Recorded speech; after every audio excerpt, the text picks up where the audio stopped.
Nos anos do pós-guerra, os carros de Fórmula 1 eram carros convencionais, construídos de modo tradicional, com o motor na parte dianteira, e não passavam de versões aperfeiçoadas de carros comuns. A Ferrari era o exemplo mais típico, potente, pesada e convencional. Surge na Inglaterra o Cooper, com motor traseiro. Em apenas 3 anos, fez com que seus rivais com motores dianteiros virassem história. Em 58, na Argentina, Issei Motors anunciava o início de uma nova era ao apostar no desempenho dos pneus de um Cooper que participava de uma prova sem apoio de uma grande equipe. O carro de corridas de motor traseiro estreou no Grande Prêmio da Argentina. Eu estava lá dirigindo o carro de Rob Walker e disse a ele: não podemos nem pensar em trocar esses pneus. Não temos ferramentas apropriadas para trocá-los rapidamente, por isso vou economizá-los ao máximo durante toda a prova. A corrida começou e, como em geral ocorre, a gente tem que se livrar de um grupo de carros. Fiquei atrás desse grupo e o estava deixando para trás nas retas, para poder fazer as curvas sem fechar demais e usar a pista toda de modo mais suave. Se via óleo, passava por cima. Quando saía das curvas e via que estava tudo sob controle, subia na grama para resfriar os pneus. Não tentei assumir a liderança enquanto os pneus dos outros carros não começaram a soltar as lonas, forçando-os a parar nos boxes. Então assumi a liderança naturalmente porque eles foram deixando a pista. Lembro de estar correndo e ver a pista passando e de repente eu estava na frente, o que preocupa bastante, pois é possível enxergar tudo, e eu corri e pensava: não posso parar agora, meu Deus, vou vencer o Grande Prêmio da Argentina nesse pequeno Cooper de motor traseiro de 2,2 litros. Quando cruzei a linha de chegada, não consegui acreditar que havia vencido.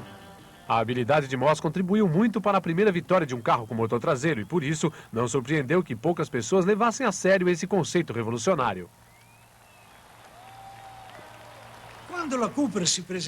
Quando o Cooper apareceu, todos olhamos para ele e demos risada.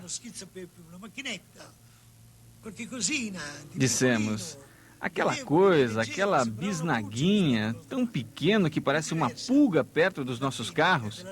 Mas ele era leve e seu motor traseiro era uma inovação.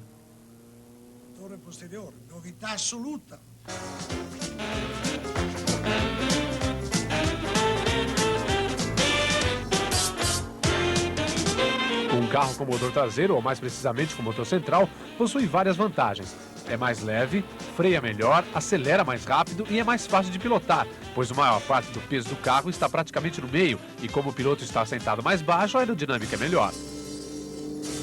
O carro com motor traseiro surgiu em um dos últimos locais que se imaginaria ser o berço de tamanha inovação, uma oficina em Surrey onde trabalhavam Charles Cooper e seu filho John.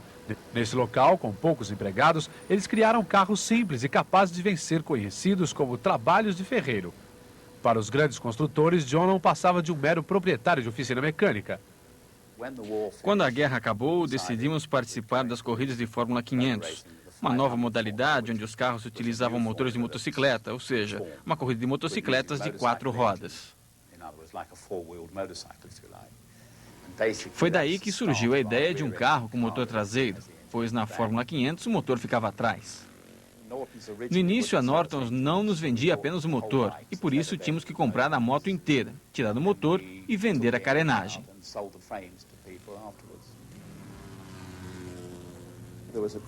Após a guerra, houve uma grande escassez de aço. Por isso, compramos todos os abrigos antiaéreos Morrison que conseguimos encontrar. Das folhas de aço, cortamos suportes de montagem de motores e braços horizontais das suspensões dianteiras. Das colunas de suporte, fizemos gabaritos de chassis. Também compramos muita coisa de uma empresa chamada Colleys, em Kingston, que vendia equipamento usado de aeronaves, principalmente bombas de gasolina e coisas desse tipo. O conceito de motores traseiros não surgiu devido a uma inspiração repentina, mas sim porque os Coopers construíram seus primeiros carros a partir de motores de motocicletas. Nas motos, a potência do motor, que se localiza quase no centro delas, é transmitida por correias para a roda traseira. Eles podem ter errado em seu design inovador, mas tiveram o bom senso de explorá-lo. Seus primeiros carros dominaram a Fórmula 3, em seguida a Fórmula 2 e, finalmente, atingiram seu objetivo, a Fórmula 1. A chegada de Jack Brabham, um australiano de 30 anos de idade que possuía know-how em engenharia e um talento fabuloso para dirigir, ajudou-os muito. A criação dos carros Cooper para Grande Prêmio não teria sido possível sem sua grande habilidade. John Cooper me ajudou muito nas corridas automobilísticas por aqui. e travamos uma relação de amizade maravilhosa que se transformou em trabalho de equipe.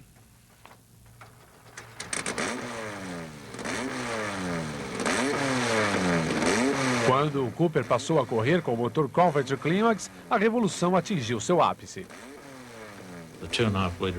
Apesar de não possuir os mesmos cavalos de potência de um motor Ferrari, o Climax tinha um bom torque, era macio, confiável e flexível, fazendo com que o carro ficasse muito fácil de pilotar. Levamos vantagem sobre a Ferrari nos seguintes aspectos: A, aerodinâmica; B, os nossos freios eram bem melhores porque o nosso carro era muito mais leve. Até a década de 60, eu achava que os Ferraris eram motores magníficos sobre 4 rodas. Os carros com motor dianteiro eram muito mais pesados que os Cooper, porque ainda eram construídos de modo tradicional, ou seja, com partes de suspensão forjadas. Apenas usávamos bom senso. O que achávamos que estava certo, estava certo. Nosso objetivo principal era terminar a corrida e, por isso, construíamos um carro forte que não fosse quebrar no meio da prova. Para que gastar todo aquele dinheiro em corridas e automóveis se a gente não consegue nem mesmo terminar a prova? Durante os anos de 59 e 60, eram eles que normalmente venciam as corridas. Só dá o Brabham agora. A corrida e o campeonato mundial estão nas mãos dele. Falta apenas uma volta. John Cooper já prepara as boas-vindas para seu vencedor, mas há algo errado. É o McLaren. É o carro número 9 que recebe a bandeirada. Há um clima de consternação no box. Brabham deveria ter vencido, mas Jack Brabham... Aí está ele, sem gasolina, ele ainda está na corrida. Ele tem que empurrar o seu carro por mais de 400 metros para terminar a prova. E isso depois de 2 horas correndo a 160 por hora. É essa coragem que faz os campeões. Bruce McLaren, em um outro Cooper, levou a bandeirada final, mas Brabham já havia vencido os grandes prêmios da Inglaterra e Mônaco, e em 1960 venceria outros 5. Os outros carros passam com seus motores roncando e Jack Brabham empurra o seu carro para alcançar o título mundial. E aqui está Jack Brabham em pessoa, o campeão mundial de 59, dirigindo o seu carro Cooper vencedor.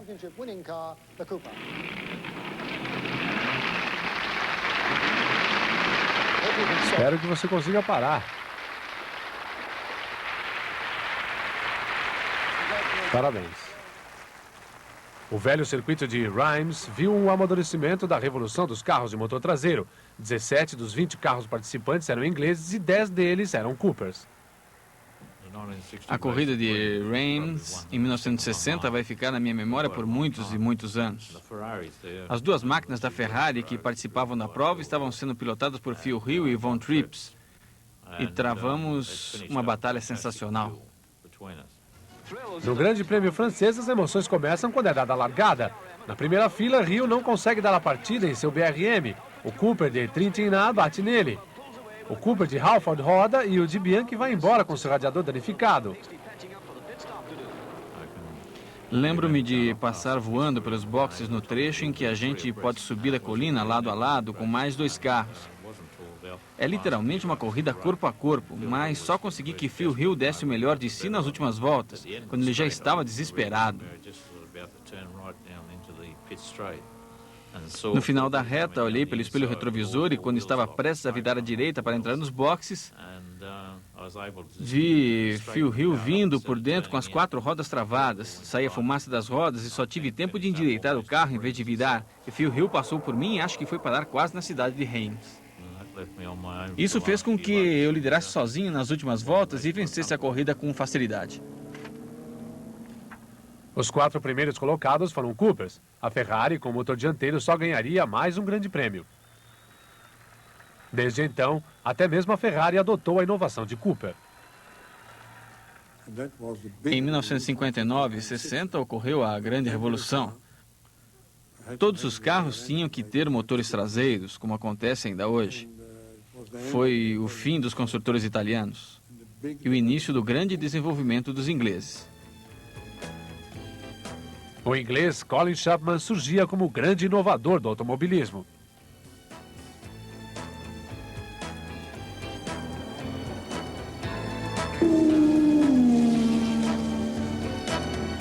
Chapman fundou a Lotus, que construía carros de corrida e passou a fabricar carros esporte. Entretanto, principalmente no início, sua verdadeira paixão era o automobilismo e sua fábrica estava pronta para lhe dar apoio necessário para satisfazê-la. Chapman morreu de ataque cardíaco aos 54 anos de idade. Durante os 25 anos que participou da Fórmula 1, foi responsável por um número surpreendente de inovações. Nem todas deram certo, mas as muitas que deram resultado originaram carros de Fórmula 1 que conhecemos até hoje. Colin era corajoso, determinado, era muito inteligente, um inovador. Foi um homem que mudou muitos aspectos das corridas de Fórmula 1.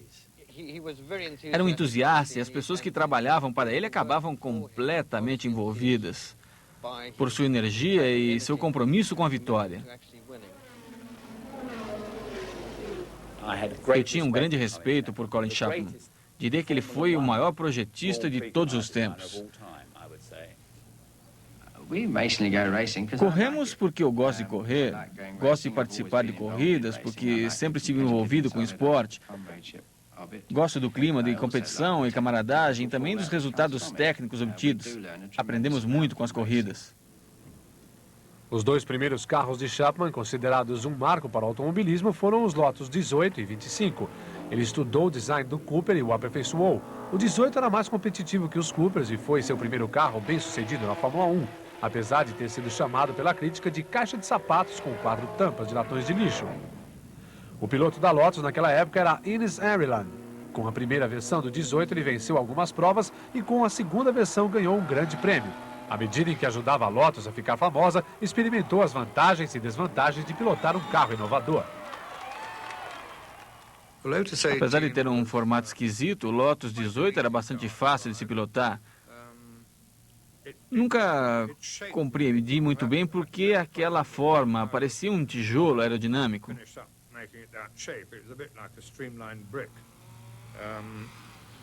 Era uma maravilha na pista seca e tinha um desempenho melhor do que qualquer outro carro da época.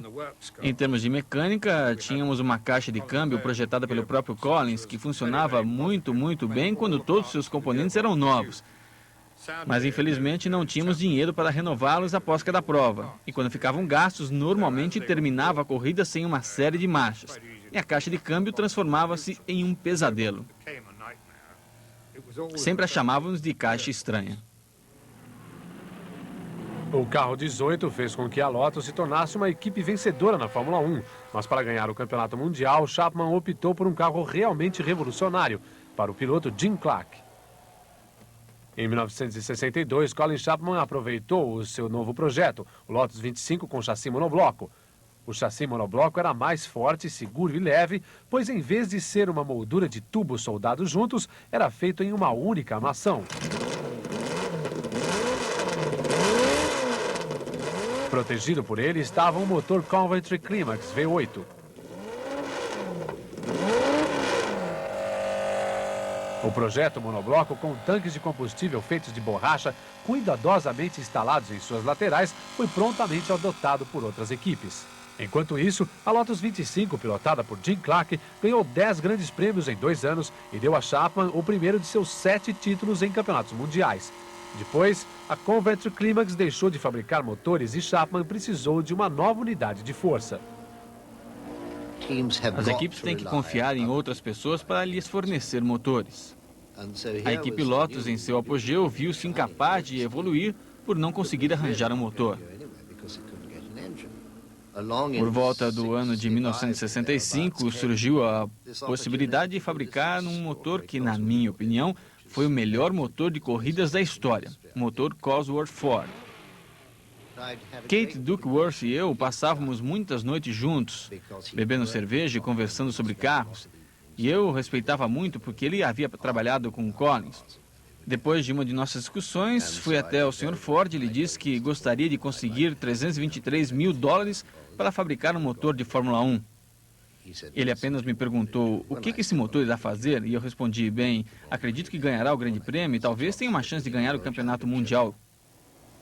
Kate Duckworth havia adquirido experiência transformando Fords Anglia em carros de corrida e, depois de receber o sinal verde da Ford, começou a projetar um motor da Cosworth, sua firma de engenharia. O resultado foi um engenhoso motor DFV Ford Cosworth de 8 cilindros que ganhou 154 corridas de Fórmula 1. Kate Duckworth é obcecado pela perfeição. O aproveitamento total de toda essa habilidade fez com que, em um período de 15 anos, tivéssemos o melhor projetista de motores que o mundo já viu. As regras da recém-criada Fórmula Júnior diziam que os carros deveriam ter um motor de série. E em meio a todos os motores que vinham surgindo naquela época, o do novo Ford Anglia chegou bem na hora em que estávamos prestes a começar. Parecia ser um motor de alta rotação e por isso conseguiríamos passar grandes quantidades de ar através dele e teríamos muita potência. A potência de um motor é medida pelo tamanho de suas explosões vezes o número de explosões por minuto que ele conseguir produzir. O passo seguinte seria desenhar um chassi que se adequasse ao novo motor. Do cérebro criativo de Chapman surgia uma outra ideia revolucionária. Bem, Dick, agora que montamos o motor no carro, estamos chegando a um ponto interessante. Como o motor faz parte da estrutura do carro, temos que colocar o que resta da suspensão na parte traseira do motor. E é claro que vai segurar tudo se conseguirmos montar aquilo ali. Fazer com que o motor fizesse parte da estrutura do carro foi um golpe de mestre. Hoje, os carros de Fórmula 1 são construídos utilizando-se este mesmo princípio. O carro estreou em junho de 1967 no Grande Prêmio da Holanda. Jim Clark ainda não havia visto o carro porque havia estado meio exilado em Paris, mas voltou, entrou no carro, venceu e nunca mais falamos no assunto.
Por 2 anos, o domínio da Lotus Ford na Fórmula 1 foi tão extraordinário que tive medo de ter acabado com o esporte, pois eu acreditava não haver motivo para não continuarmos vencendo todas as provas. Então, durante o Grande Prêmio da Alemanha, eu disse a Colin, se continuarmos assim, vamos acabar com o esporte. Acho que teremos que colocar este motor à disposição das outras equipes. E ele respondeu, também acho. Foi um gesto muito generoso porque eu tinha um acordo com ele e ele poderia dizer não. Então, mais tarde, segundo Ken Tyrrell, qualquer um poderia comprar um motor Ford DFV, um chassi adequado e ser campeão mundial.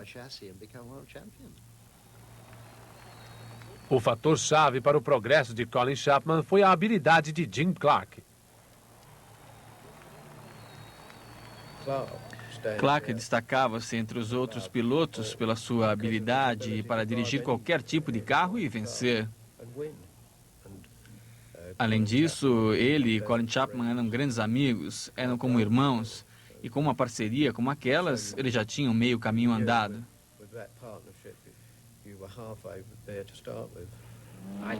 Jim Clark e eu éramos realmente muito ligados. Eu diria que ele foi meu melhor amigo, o melhor amigo que já tive. Nós nos entendíamos muito bem. Eu compreendia exatamente o que ele queria e acho que ele sabia exatamente o que eu queria dizer quando falávamos sobre carros. Além disso, éramos muito amigos fora das pistas. Isso é uma das tragédias do automobilismo, pois quando você se torna muito ligado a um piloto e acontece um acidente, a dor é muito maior. A inovação traz riscos e, às vezes, os carros de Chapman eram considerados fracos e pouco confiáveis. O conceito de Chapman com relação aos carros de corrida era que se eles não quebrassem, eram fortes e poderiam ficar mais leves. Para ele, na teoria, um carro de corrida deveria ser forte o suficiente para terminar a prova, mas não via nenhum problema em que desmontasse ao cruzar a linha de chegada, por isso seus carros eram frágeis. Em 1959, meus freios falharam 4 vezes. Fiquei totalmente sem freio 4 vezes. Sem freio nenhum. Do ponto de vista de Chapman, se a gente terminasse a prova, um grande prêmio de mais de 300 quilômetros, a missão estaria cumprida. Não importa se depois da bandeirada sua roda se soltasse, pois a corrida já havia terminado. Se o carro fosse forte o suficiente para terminar inteiro 2 corridas, então ele era muito pesado. Eram essas as regras do seu jogo. Você quer isso de volta? Quero, acho que sim. Sim, se der para pôr de volta a tempo. Colin Chapman tinha um tremendo poder de persuasão e conseguia que os outros fizessem qualquer coisa.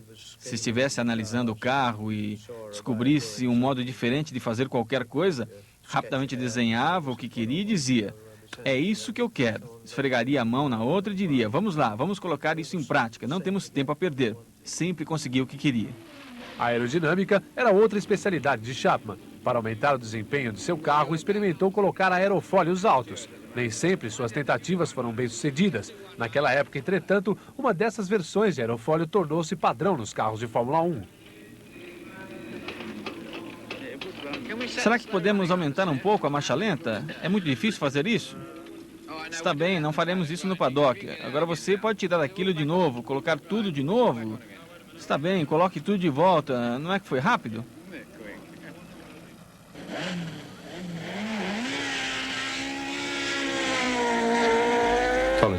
Surgia outra inovação de Colin Chapman, os aerofólios altos, em 1968, no Grande Prêmio da França, em Rouen. O resultado foi fantástico. Eu estava apenas na 3ª volta e não conhecia o circuito, mas já senti o carro com uma aderência fantástica. Não me lembro bem o que aconteceu. Eu estava no circuito de rua da França, entrando na 3ª volta, que me qualificaria, e quando me aproximei da descida, um pouco antes dos boxes, a traseira do carro se soltou. Então eu rodei e comecei a ir para trás. Bem, não dei uma volta completa, só meia, e comecei a ir para trás. Então virei de novo e a única coisa que vi na minha frente foi um muro. Algumas pessoas, eu entre elas, acreditavam que não foi um erro, mas que aquele aerofólio alto, suspenso por hastes, de repente caiu para trás. E quando ele foi para trás, a força descendente provocada por essa posição o levantou e deve ter feito com que as rodas traseiras do carro saíssem do chão. De qualquer modo, o resultado foi que eu bati na entrada do palacete, que tinha grades de ferro. Felizmente não fui de encontro ao ferro, pois se eu batesse contra o ferro, teria morrido. Bati nos 2 lados do muro de proteção, devia estar a uns 190 km por hora. Tudo que enxerguei foi a poeira sentando e uma cena que me deu a impressão de que eu estava no céu. Porque eu vi um palacete lindo, um caminho lindo, com um palacete ao fundo e vacas pastando. Só me dei conta que ainda estava vivo quando Colin Chapman atravessou a pista correndo, pois bati bem na frente dos boxes e sacudiu meu ombro dizendo: o que foi que aconteceu? O que foi que aconteceu? O que foi que aconteceu? Meu Deus! Você estava branco, você está melhor agora, mas estava muito pálido há 10 minutos. Acho que deve se sentar, sente-se na cadeira. Prefiro ficar em pé, tem certeza? Chapman era muito competitivo. Nessa ocasião, agiu rápido para fazer com que o acidente de Oliver se virasse a seu favor e ele ganhasse pontos em sua batalha contra seu rival Bruce McLaren. Tem certeza que não bateu nada antes? Não, ele não bateu em nada. Tudo que fiz foi seguir a curva fechada naquela volta lenta. Veja bem, toda a suspensão traseira está pendurada na caixa de câmbio e se ela quebrar, tudo está perdido, está tudo interligado. Olha, Bruce, acho melhor eu lhe contar. A carcaça do volante da caixa de câmbio quebrou. E como você sabe, tanto no nosso carro quanto no seu, toda a suspensão traseira está pendurada na caixa de câmbio, que se partiu em 2, bem no meio. Você sabe que a carcaça do volante tem muito peso dentro, e o que aconteceu foi que ela se partiu em 2. Vou mandar o Graham parar, não quero que ele corra esse risco. É melhor você dar uma olhada se não há nenhuma rachadura na carcaça do volante do seu carro.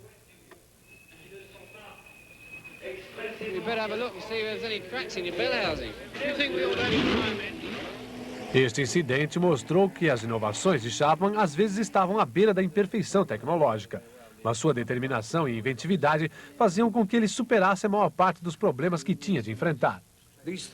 Esse tipo de incidente fazia com que a gente ficasse um pouco ressabiado, mas mesmo assim eu confiava em Colin e dirigia os carros com muito empenho. Colin não só tinha ideias inovadoras, mas também sabia avaliar o que acontecia com um carro de corridas. Tinha um enorme conhecimento sobre o assunto. Ao final da década de 60, surgiu de modo discutível o legado mais duradouro de Chapman. Ele percebeu que só conseguiria pagar os custos exorbitantes de uma equipe de grande prêmio se tivesse patrocínio. Sua decisão talvez tenha ofendido os mais tradicionalistas, mas assegurou o futuro da Lotus e de outras equipes, além de ter dado o apoio financeiro necessário à busca sem fim de novas tecnologias.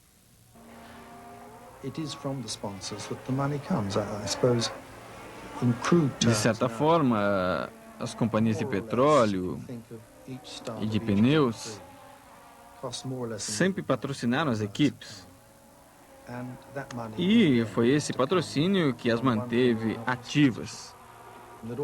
Então, de repente, apareceram as companhias de cigarros e a partir daí tudo mudou.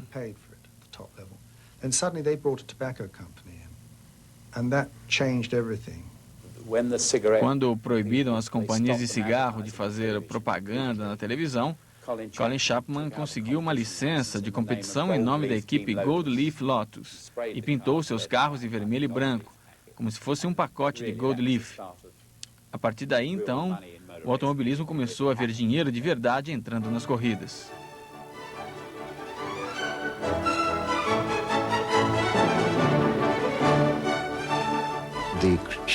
A indústria britânica de automobilismo não perde para nenhuma outra no mundo inteiro e foi fruto do entusiasmo e da criatividade dos jovens ingleses na década de 1960. Chapman foi único. Acho que se ainda estivesse vivo, teria vencido mais grandes prêmios e equipes como a Ferrari e a McLaren estariam sempre atrás da Lotus.